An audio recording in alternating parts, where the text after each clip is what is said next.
And here we are back at the St. Johnsburg Fire Hall, Empire State Wrestling action. The handicap hero, Gregory Irons, has been kind enough to give us a few moments of his time.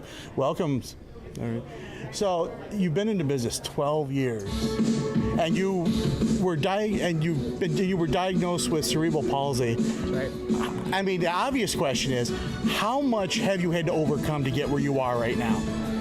I've had to overcome a lot. I mean, the odds were against me since birth. You know, born with cerebral palsy, which is technically a neurological disability that affects the right side of my body. So I have limited use in my right arm, hand, and fingers. I mean, like, on top of that, being bullied as a kid, and then like not having the best parents. I guess I did have the odds stacked against me, but it's like I didn't know any other way to live my life. You know, like to me, like seeing my parents yell at each other and fight each other and having one arm and learning to do everything that way, it's like that was normal to me. You know what I mean? I know in retrospect now it was very abnormal, but like for me it was normal. So it's like I didn't think my circumstances were as great as I realize they are now. How gratifying is it to have made it this far in the wrestling business? It's overwhelming. It never stops being surreal, knowing the things that I've accomplished as a wrestler in the last 12 years. I mean, like, when I first decided to be a wrestler, I think it was based upon not only my love and passion for wrestling, but I think I had a chip on my shoulder that when I started to tell people that I wanted to be a pro wrestler, they thought it was ridiculous. I mean, because I already don't look like the stereotypical pro wrestler at 5'4" and like 100 at the time 110 pounds as an 18-year-old kid, and then having cerebral palsy. I mean, it's like in that regard the odds were stacked against me, right? It sounds ridiculous. So that chip on my shoulder drove me to say, you know what, I'm going to prove everyone wrong. And somewhere along the way, I think that I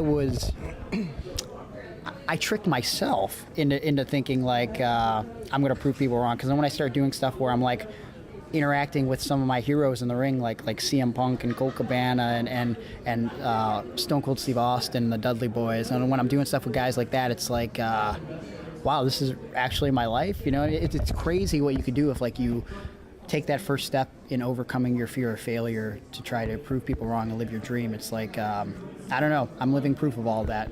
It's crazy. Man, now going back to some of the guys that you mentioned, if you had to pick one guy that kind of roped you into being a wrestling fan, who would that be? As a kid, it was Hulk Hogan. He was my number one. My grandma loved wrestling. She's the one that got me into it. Sure. And Hulk Hogan was the first guy that just really, he was that larger life character that sucked me in. And then, like, you know, all those other guys in the early days of, early 90s of the WWF sucked me in, like Ultimate Warrior and Macho Man and Bret Hart and Shawn Michaels and Chris Jericho. And then, you know, the Attitude Era with, like, you know, Stone Cold Steve Austin and The Rock. And just, I thought as I got older, middle school and high school in the late 90s, like I was just going to grow out of it. But once wrestler got more popular, I just couldn't get away from it. So I knew I had to be a part of it somehow. You know, it's like the one scene in The Godfather, and when he goes, just when you think you're out, they pull you back in. Back in. Yeah. Did you watch All In at all?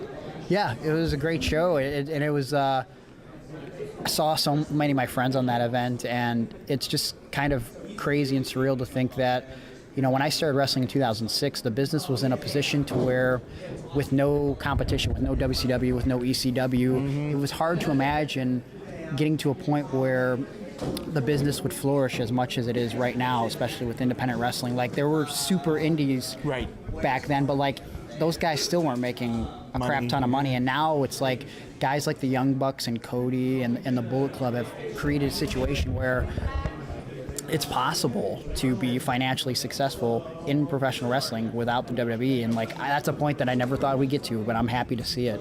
Well, you know what? As a wrestling fan, it's always been great to watch you in the ring. Best of luck to you. Thank you so much.